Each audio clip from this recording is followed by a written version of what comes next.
When we talk about private equity, it's so easy to get lost in the spreadsheets, right? We talk about leverage, IRR, entry, and exit multiples.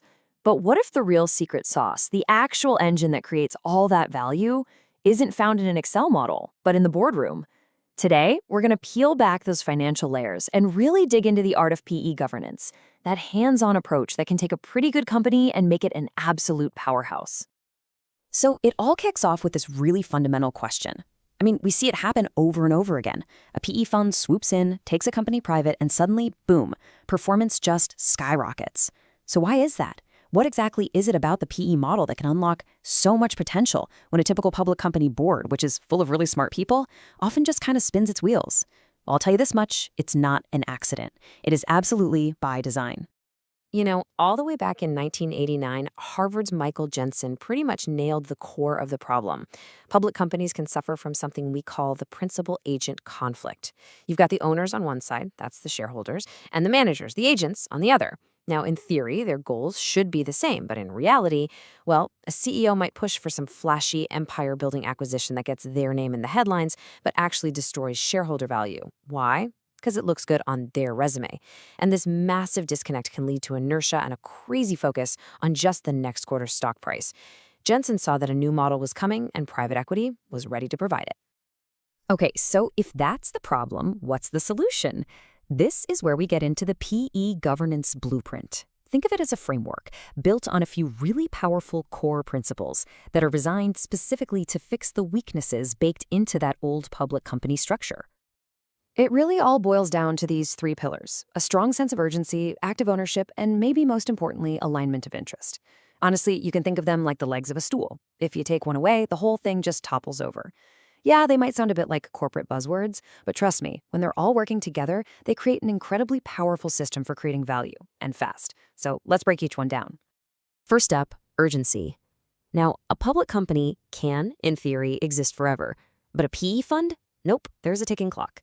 They've usually got about 10 years for the whole fund, which means for any single company, they only have a window of maybe 3 to 7 years to buy it, fix it up, and sell it. And their performance is measured by IRR, the internal rate of return, which brutally punishes time. So what's the bottom line? There is absolutely no time to sit around debating a decision for 6 months. This creates this intense, built-in pressure to perform and make decisions now. Second, active ownership. And let's be really clear about what this means. This is not about micromanaging. The PE partners aren't showing up to tell people how to run the factory floor. It's about strategic, hands-on guidance. PE firms use the board of directors as their command center for setting strategy, for challenging management's assumptions, and for keeping a close eye on performance. They've got a huge ownership stake, which gives them both the power and the incentive to be deeply, deeply engaged in a way that, say, a public company director with a tiny shareholding and 10 other board seats just can't be.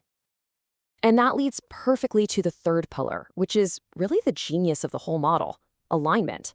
This is how you solve that principal-agent problem we talked about. PE firms basically turn managers into owners. They often require the management team to invest their own money right alongside the fund. We're talking real skin in the game. Then they add performance incentives that can deliver truly life-changing wealth if, and only if, the PE fund hits its targets. When everybody's financial future is pointing in the exact same direction, decision-making gets a whole lot clearer. Now, this whole active ownership thing isn't just a constant brute force effort. It's much more like a strategic dance, and the intensity of that dance changes a lot over the life of the investment. So let's take a look at how this actually plays out over time. You can really break the life cycle down into 3 distinct phases. The first 100 days, that's an all-out sprint. The new board is in there defining priorities, building relationships, and launching the value creation plan. Then you hit the steady state, where engagement can vary. If the company's crushing it, the firm might just monitor from a distance. But if it's struggling or maybe making a big acquisition, you better believe they're diving right back in. And then finally, as the exit gets closer, engagement ramps way up again to get the business prepped for sale and make sure they get the absolute maximum value. So let me ask you a question. Thinking about those 3 stages, where do you think a PE firm adds the most value? Is it in that initial high-intensity blitz of the first 100 days where you're basically setting the entire trajectory for the investment? Or is it in the careful, high-stakes game of chess you have to play during the exit, where one tiny misstep could cost you millions? You can make a really strong case for both, and the truth is, it often depends on the deal itself. Okay, so we've got our blueprint, right? Urgency, active ownership, alignment. It sounds clean, it sounds rational, but what happens when you try to apply that neat model to the messy, emotional, unpredictable world of a family owned business? Well, that is when governance stops being a science and becomes a true art form. Just take a look at this slide because it perfectly visualizes the challenge. In a normal corporate structure, you've got this nice, clean triangle connecting owners, the board, and the managers.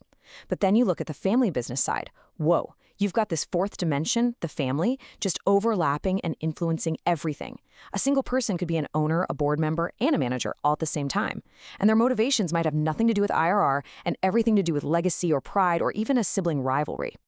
And this brings us to this fantastic old saying, which is the perfect guiding principle here.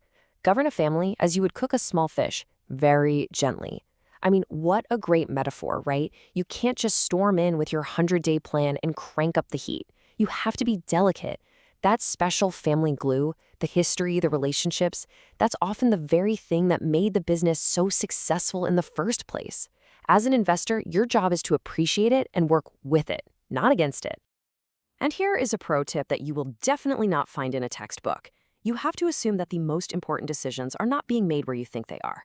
There's a great example of a PE firm in India where their board member was just tearing his hair out. Why?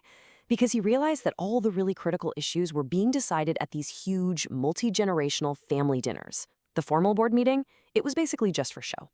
So how do you actually do it? How do you govern that small fish gently, but still effectively? Well, let's look at a couple of real-world stories that give us some serious practical wisdom.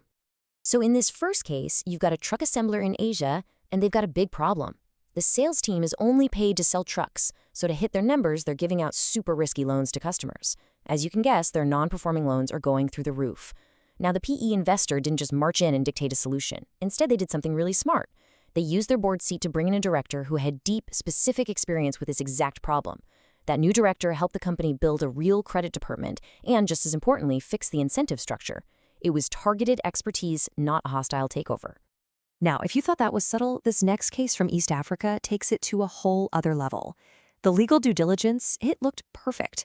All the papers were signed and in order, but during informal one-on-one chats with different family members, the PE team uncovered something huge. It was an undocumented special right. Turns out the founder was holding a massive block of shares as a trustee for his mother, and she had the final say on what happened to them. This was a gigantic hidden risk to their exit that a by-the-book diligence process completely, utterly missed. It just goes to show you absolutely have to understand the family dynamics. And this really gets to the heart of a crucial mindset shift, especially when you're talking about deeply personal stuff like succession planning. I mean, imagine being the one to tell a founder that their favorite son, the one they've been grooming for years, might not be the right person to take over the company. You just can't be the aggressive deal maker in that conversation. You have to build trust. You have to act like a coach, helping the owner see what's ultimately best for their other baby, the company itself. All right, so we have covered a lot of ground, from the clean, theoretical framework of PE governance all the way to the messy, very human reality of working with family businesses. So, what are the key lessons here? What do you absolutely need to take away from all this? Let's boil it all down. Okay, here are the three big things to remember. First, the PE governance model is a direct solution to that classic principal-agent problem, and it's built on that three-legged stool: urgency, active ownership, and aligned interests. Second, PE engagement isn't a constant. It's dynamic, and it peaks right at the beginning and right at the end of an investment. And third, when you're dealing with family businesses, the standard playbook just isn't going to cut it. You need targeted expertise, diligence that goes way beyond the legal documents, and the mindset of a trusted coach. And that brings us to our final thought, and it's really a question for you. Look, the technical skills, the financial modeling, the deal structuring, they're essential. They're the price of admission to this game. But in the incredibly complex world of governance, especially when family is involved, it's those soft skills, the skills of a coach, that can truly unlock value. So I'll leave you with this to think about. When the pressure is on and the entire deal is hanging in the balance, which one are you going to be?